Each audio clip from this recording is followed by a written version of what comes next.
Hello everyone, welcome to GK Today. All the videos of GK Today are absolutely free and available on GK Today's YouTube channel.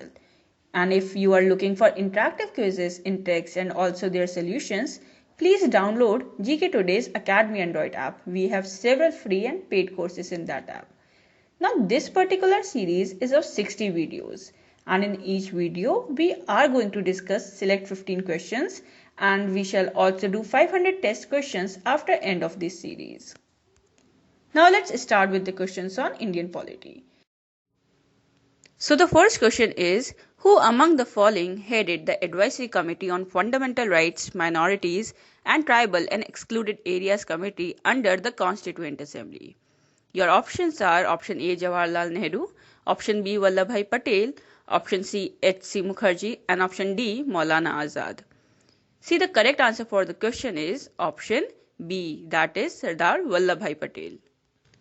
Because the Advisory Committee on Fundamental Rights, Minorities and Tribal and Excluded Areas was headed by Sardar Vallabhbhai Patel and he presented the committee's recommendations on political safeguards for minorities and separate electorate which were adopted by the Constituent Assembly.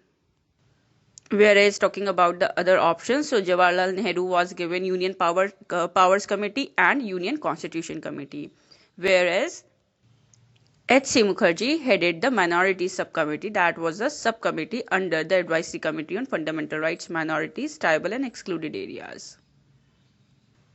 Now the next question is, who among the following was the constitutional advisor to the Constituent Assembly?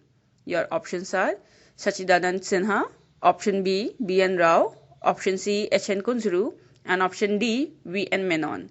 Now the correct answer is option B, that is B.N. Rao. See, B.N. Rao served as the constitutional advisor to the Constituent Assembly and his task was to advise the Assembly on general structure of democratic framework of India's constitution. The next question is, on which date Indian Constitution was finally signed by the members of the Constituent Assembly? Your options are November 26, 1949, option B January 24, 1950, option C January 26, 1950 and option D January 24, 1949. Now the correct answer is option B, that is January 24, 1950. See, the Constitution was then finally signed by the members of the Constituent Assembly on 24th January 1950 and came into effect on the 26th of January 1950. Moving ahead with the next question. So the question is, who among the following was the chairman of the special committee to examine the draft constitution of India? Your options are option A Dr. B.R. Ambedkar, option B Sir Alladi Krishna Swamy Iyer, option C Sardar Patel and option D Sardar Balwant Singh. Now the correct answer for the question is option B, that is Sir Alladi Krishna Swamy Iyer, as he was the chairman of the special committee to examine the draft constitution of India. Now the next question is, Dr. B.R. Ambedkar was elected to Constituent Assembly of Undivided India from which among the following?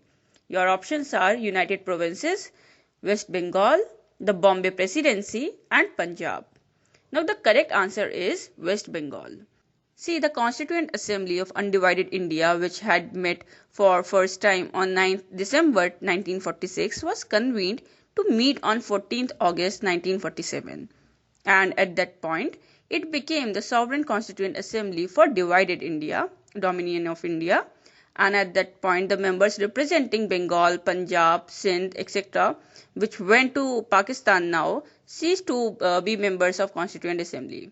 In this process, Dr. B.R. Ambedkar, who had been elected from Bengal, lost his seat and later he was elected by Bombay Legislative Congress Party as a member of Constituent Assembly. Now the next question is, who among the following had voiced for a demand for Constituent Assembly based on adult franchise? Your options are option A K. Kamraj, option B Dr. Rajendra Prasad, option C Sardar Patel and option D C Rajagopalachari. Now the correct answer is option D, that is C Rajagopalachari. It was on 15th November in 1939 that C. Rajagopalachari voiced the demand for a constituent assembly based on adult franchise. Now the next question is, in which year Indian National Congress put forward the demand for a constituent assembly? Now your options are 1929, option B 1935, option C in the year 1932, and option D in the year 1946. Now the correct answer is option B, that is 1935. See, the Indian National Congress for the first time in the year 1935 officially demanded a constituent assembly to frame the Constitution of India.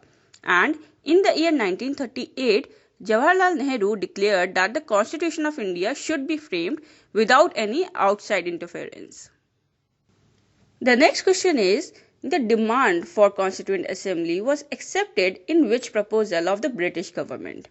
Now your options are option A, Gandhi-Irwin Pact, option B, August Offer, option C, Cripps Mission, and option D, Cabinet Mission. So the correct answer is option B, that is August Offer. So the demand for Constituent Assembly was officially demanded by the Indian National Congress in 1935 and was finally accepted in what is known as the August Offer of 1940. And it stated that after World War II, a Constituent Assembly will be formed comprising mainly Indians.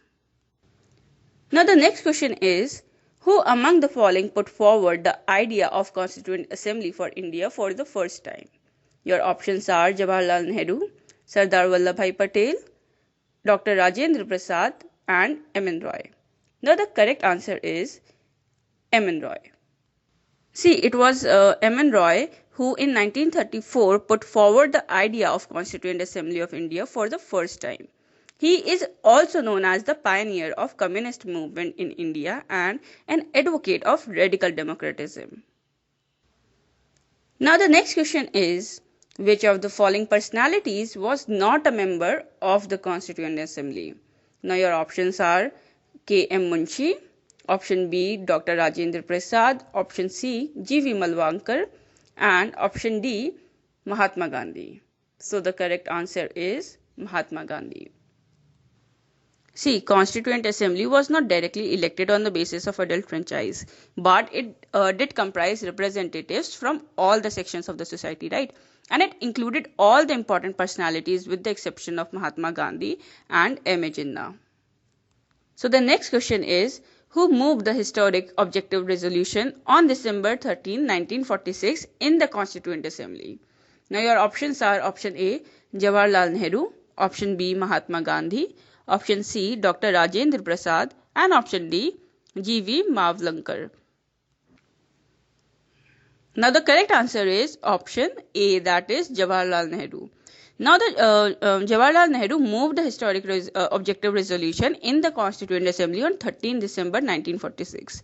See, the resolution laid down the fundamentals and philosophy of the constitutional structure, and the resolution was unanimously adopted by the Constituent Assembly on January 22, 1947. Now the next question is, which of the following statements is incorrect about the Constituent Assembly?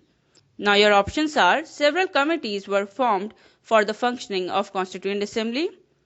Option B, it was elected on the basis of universal adult franchise. Option C, different minority communities were adequately represented in the assembly. And option D, each province and princely state was allotted seats in proportion to its population. Now the correct answer is option B, that is, it was elected on the basis of universal adult franchise. See, the members of the Constituent Assembly were elected by the Legislative Assembly of Provinces on the basis of indirect election, and the method of direct election based on adult suffrage was not used in the formation of Constituent Assembly. Now the next question is, who was the chairman of the drafting committee of the Constituent Assembly? Now the options are G.V. Malvankar, option B, Dr. Rajendra Prasad, option C, Dr. K.M. Munshi, and option D, Dr. B.R. Ambedkar. So the correct answer is option D, that is Dr. B.R. Ambedkar.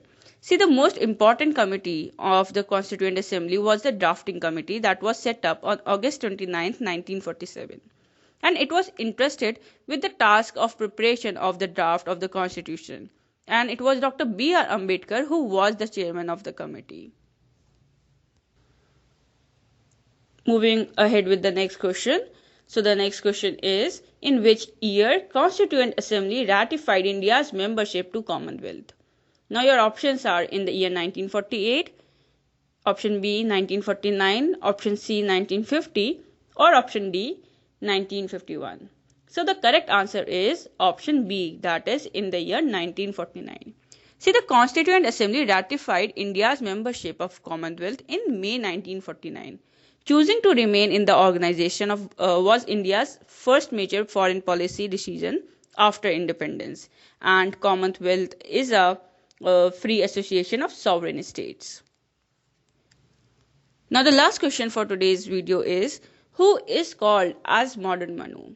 Now your options are option A, Dr. K.M. Munshi, option B, N. Gopalswamy Iyengar, option C, T.T. Krishnamachari, and option D, Dr. B.R. Ambedkar. So the correct answer is option D, that is Dr. B.R. Ambedkar. See, Dr. B.R. Ambedkar, famously recognized as the father of the Constitution of India, was a brilliant writer, constitutional expert, and undisputed leader of the depressed classes and architect of the Constitution of India. Now he is also called as Modern Manu by many, partly due to a reason that he drafted the Hindu code bills. Thank you so much. So this was all for today's video, and we hope that you like our new initiative. So please do provide your feedback in our comment section. And stay tuned for the more upcoming videos. Thank you.